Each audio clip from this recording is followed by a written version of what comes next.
The Department of Pathology Office Supply Pilot Project. Prior to May 2011, the Business Office recognized a need to reduce costs and to increase efficiency.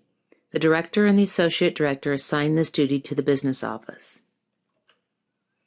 From May 2011 to September 2011, the Business Office examined spending habits and trends. Many areas of inefficiency were identified and proposals for cost-saving measures were considered.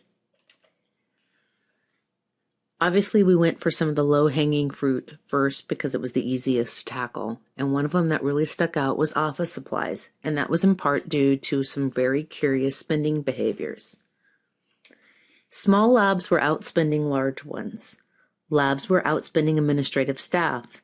Labs were placing urgent orders every single month, and we're talking about office supplies, not research supplies. Labs were placing multiple orders in one day, and there were no packing slips to determine if items were received, and that was also preventing us from being able to reconcile our departmental budgets.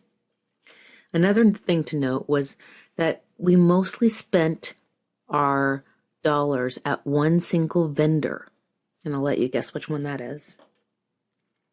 So after identifying these problems, we came up with a solution.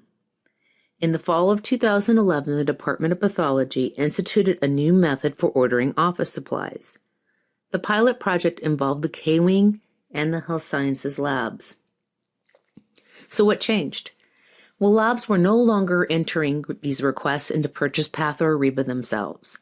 Labs would instead send their requests to supplies@pathology.washington.edu, and they could indicate if this was to be charged directly to a grant or was part of the indirect cost recovery.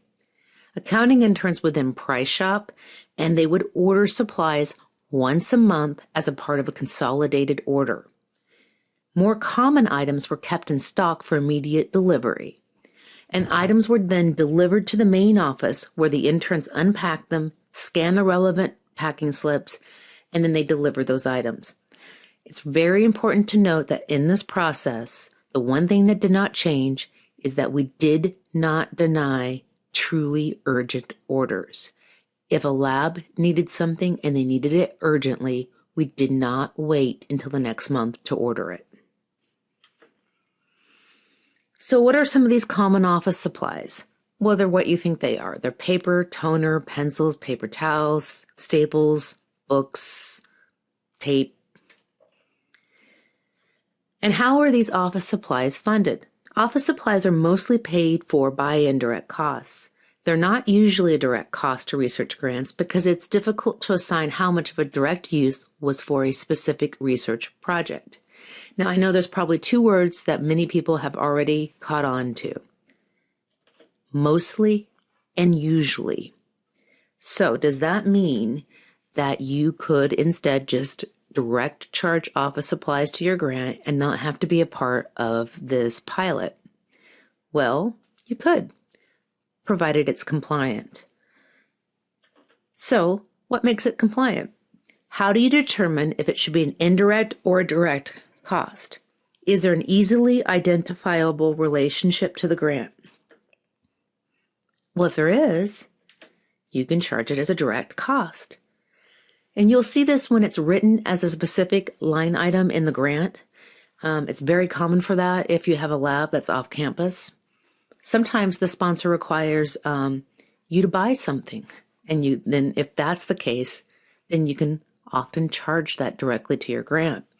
You see this a lot in clinical trials where you might have to have a mass patient mailing. All that paper and toner and those types of supplies, those are often written into the grant and they're allowable on that grant. But what do you do if you don't have a direct, easily identifiable relationship? An example of that is the pen you use. Did you use it to write data for project A or project B? What about your electricity? How much of your electricity actually went to project A versus B?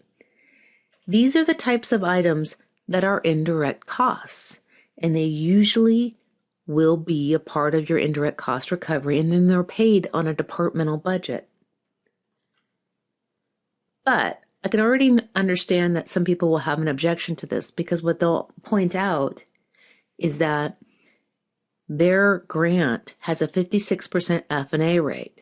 So if they have $250,000 in direct costs, why is the department worried about office supplies?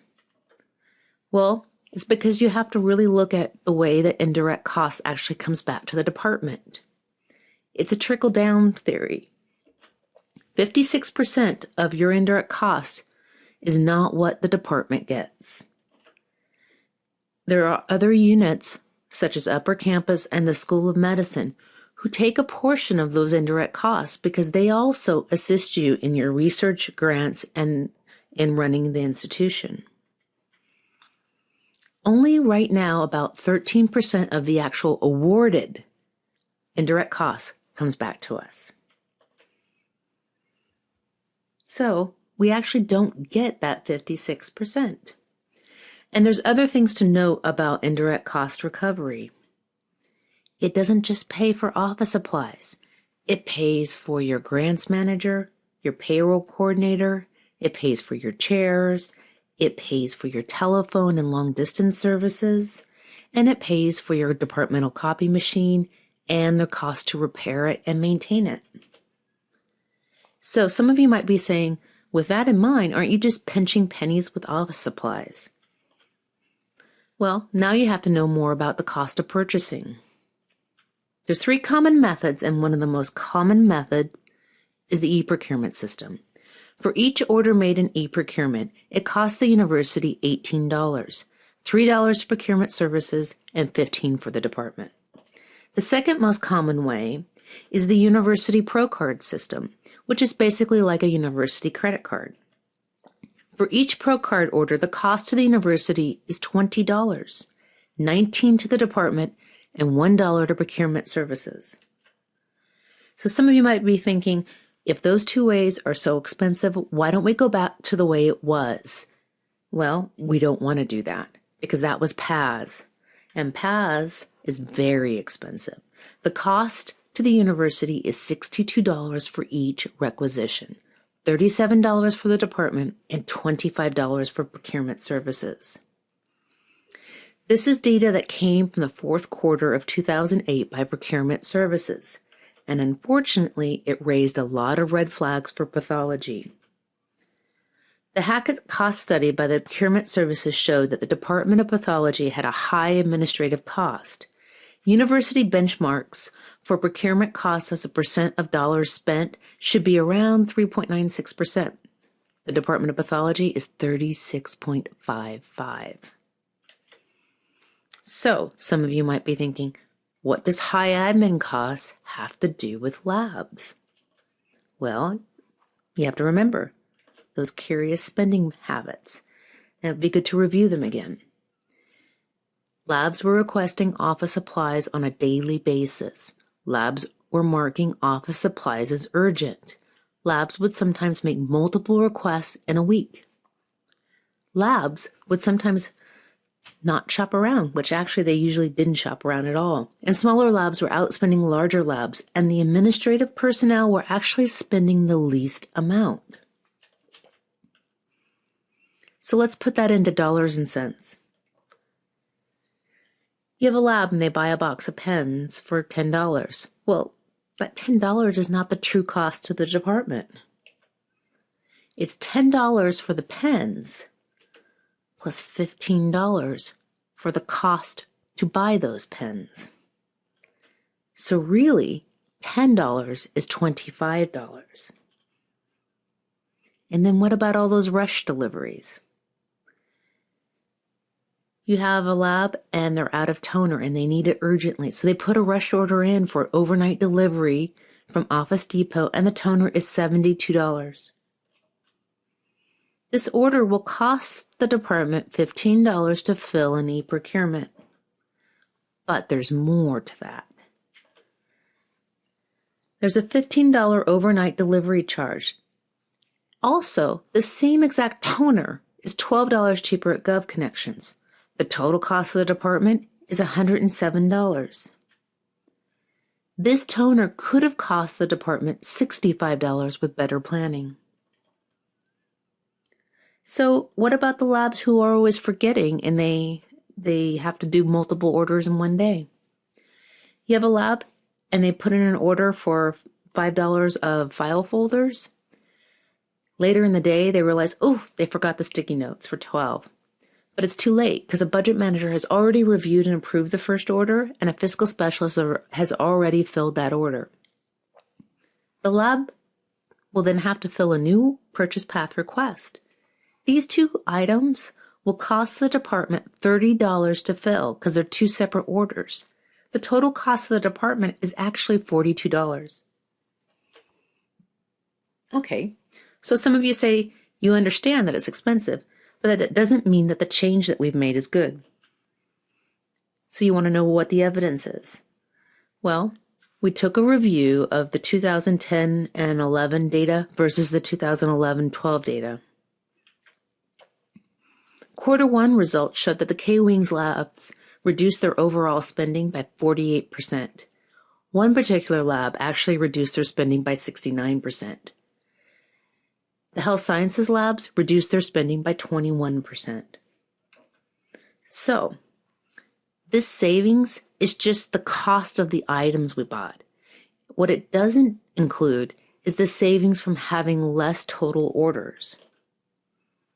So what happened with the labs that weren't in the pilot project? Well, the South Lake Union labs actually increased their spending by 21%. Also, while the Harborview labs didn't have a really high increase in spending, they still were ordering multiple things in a single day. We had multiple individual orders. In fact, one lab put in 3 different orders in 1 week, and one of them was just for file folders. There were other hidden benefits for this pilot project. We were able to start using up supplies that we had basically that were very dusty in our closet. Also, the packing slips, the missing packing slips, were not a problem anymore. So our interns weren't wasting time trying to find and retrieve packing slips. And then it has also put us in a better position to discuss bulk discounts. So was it a complete success and very easy to do? No, because we actually did hit some road bumps. We had 2 accounting interns who were in charge of the program quit, and the labs didn't truly understand that urgent orders were not going to be denied. So we would get these long emails with pleas to fill an order when all they had to do was just tell us it was urgent and that they couldn't wait until the next month.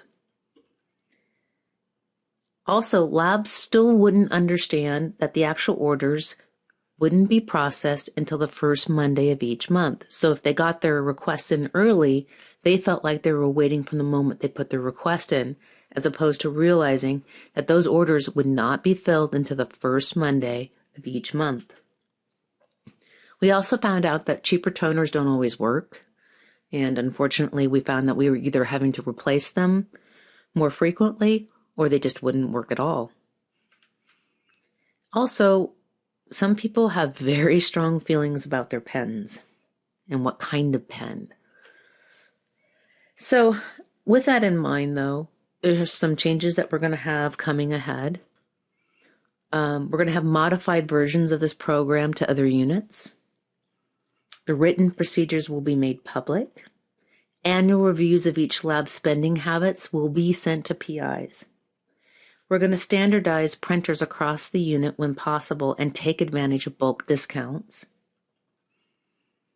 And the goals of this are basically to be more cost effective, but have these changes be measurable and obtainable. We can't change how much indirect cost we get back from Upper Campus, nor can we change the way that bulk discounts work if we don't have bulk volume purchasing. If you have any questions or any helpful suggestions on this, you can contact Erica Hargadine at ehargad@uw.edu or Cindy Lacer at cll@uw.edu.